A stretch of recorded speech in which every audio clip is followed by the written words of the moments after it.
again, my lovely people, and welcome to Tea Time with Coach Felly.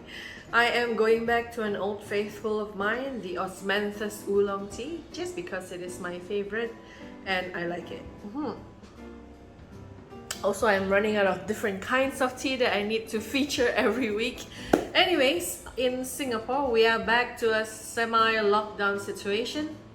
I do personally think it is for the better, but I do foresee that there will be challenges faced by different businesses. So if you are one of those businesses suffering, please feel free to reach out to me. I am more than happy to do a complimentary consultation or coaching session for you, just to at least get you going in terms of coming up with a strategy to face the current challenges, right? Again, no obligation, it's just me making a difference and trying to help as many people as possible. Now let's get going to today's episode. Today's episode is a part 2 of a 2-part series on increasing the value of your business. Increasing the value of business part 2. So last week I covered the ABCD. I hope you still remember what I covered. And this week I couldn't find a good acronym. So it spells out GUSSS, as in GUSSS. So let's get going. Today, the number one strategy that you can implement to increase the value of your business is to have your growth plan strategies. So what do I mean by that? Now, some people come into business more like a coincidence, like they don't really plan to be in business because they don't have anything better to do than they went into it. They don't really have a clear idea on where they want to go and what are the plans that they are going to implement to grow the business. So when you have a very clear plan and milestones that, hey, my end goal of running this business is to be acquired, is to be to scale overseas, is to franchise and license, or to sell for many multiples. Whatever it is, the clearer your growth plan is, the better the value of the business. Because again, whoever wants to buy knows that they can follow this growth plan and they can sort of chart what are the different milestones that you're going to hit over the years. That, hey, in 1 year's time, I can see the business grow this much. In 3 years' time, it's gonna scale this much. In 5 years' time, these are my strategies to bring it to the next level. Obviously, if you plan to stagnate, then it will not make it so attractive for the potential buyer of the business or potential people who want to do those franchise licensing. But if you have a very clear way on how you're gonna grow the business to the next level, that is definitely going to help you increase the value of the business. So that is the letter G for you. The next thing, the letter U, is for USP, having a unique selling proposition. Now, it doesn't mean that you have to invent a totally new product or new platform or new whatever.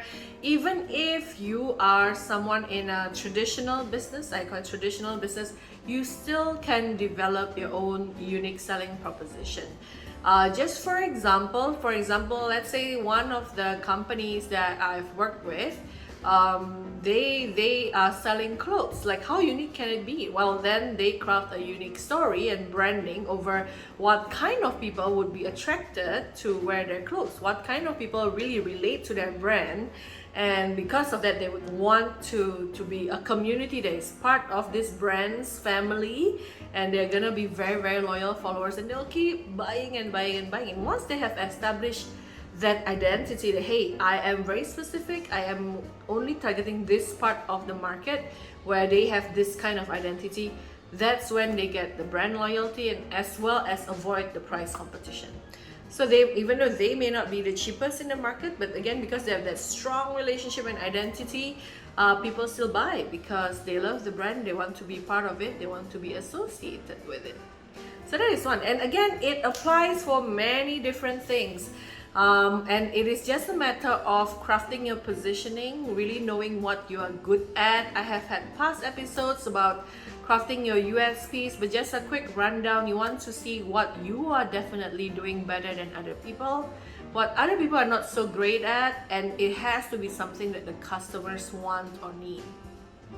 You hit these 3 factors, no matter what business you are in, the moment you can have a unique selling proposition, then it helps you again increase the value of the business because there is something that you do better than anyone else.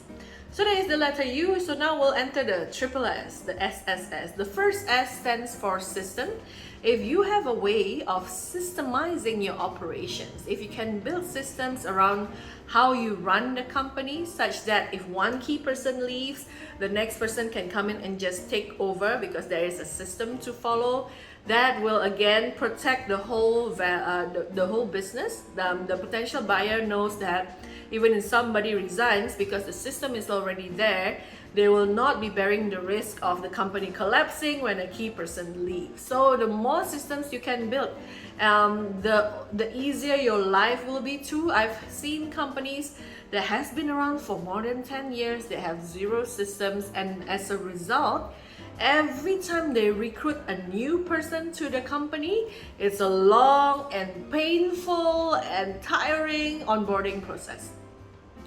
And the worst case is when this person doesn't even pass their probation and you have to recruit a totally new person again and you repeat the whole painful process for a few months. So guys, if you don't have any systems yet in your operations, please start working on it. Obviously, you will tell me, but Fel, where got time?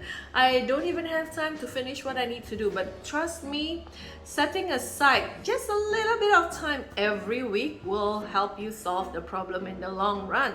So I will quote an industry, a type of business where building system or systemizing your operation is so crucial. For example, interior design business. Now, interior design business, you'll be thinking, but Fel, isn't it all about your creativity of design? Yes, but how about the project management stuff? If you have been in the business for a while, you will know at the back of your palm what you need to do next. But what if you have a new recruit? How long is it gonna take to onboard this person until they are independent and they can function on their own if you do not have a system? Another context will be, what if you are hiring a salesperson? If we go back again to what kind of system or procedures are available for the salespeople, the more steps that you have built, if you have already had the standard script, this is the sequence of the sales process. This is after the first initial call, you are going to have the first appointment. After the first appointment, it will be a proposal. The proposal then will have a meeting to run through, and then there will be a follow-up proposal with the amendments. When you have the steps laid out, a new person, like I said, can come in, get pretty good in following the system, and then you can leave them on their own once they are well versed. So that is the first system. And the first S, which is systemizing your operations. The second S, which is the fourth point, the second S is about having strong leadership and management team. Strong leadership and management team such that if you choose to sell or if you choose to bring this overseas, the business can still run without you. Whether you are there or not, it will still be okay day to day. You are there for strategic kind of decisions. You are there to direct the ship as the captain.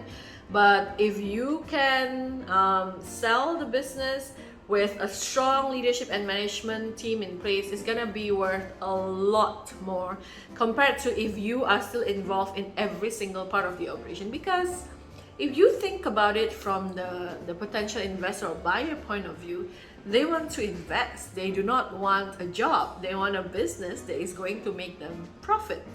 So again, while having the system is important, having the people who are capable of running the system and to be able to continue building that is also going to be very important.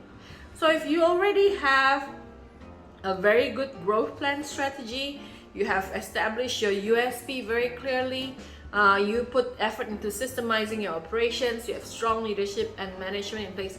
What else? Plus the ABCD of last week.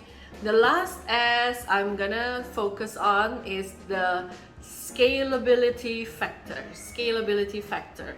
So this is where it is very crucial for you to transition from working in the business to on the business. If the only reason people buy is because of you, it is not scalable and hence it will not be worth very much. If you really want your business to be very valuable, there has to be something that attracts the customers that is not related to you. So for example, if I come up with one of my clients, creative writing program for children. If you make it about you, everyone is gonna expect you to teach, then you will be limited by the number of hours that you have to sell. The same goes in fact in coaching business. If it is really all about you, like if you buy because of me, myself and I, then I am in big trouble because it's not gonna be very scalable. But when I create programs, when I build a community of coaches that can run my programs, then it's a different story. Then people will buy because you have a system or a program or a coaching approach that really works. It doesn't really have to be conducted by you.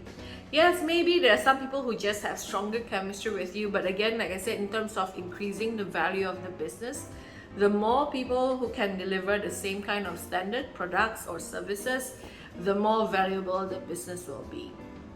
So think about this question: how scalable is your business? If you are still very much in the business and it is all about you selling your time, definitely talk to me. I will lecture you through the process of finding a way to make your business more scalable.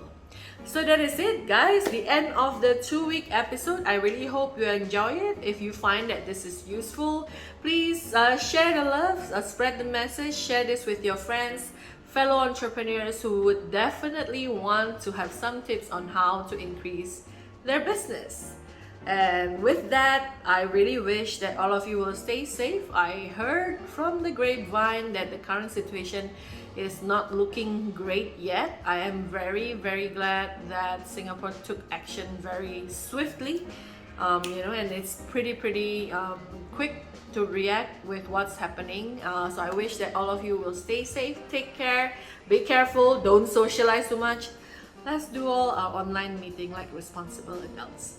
So with that, thank you so much for today and see you next week.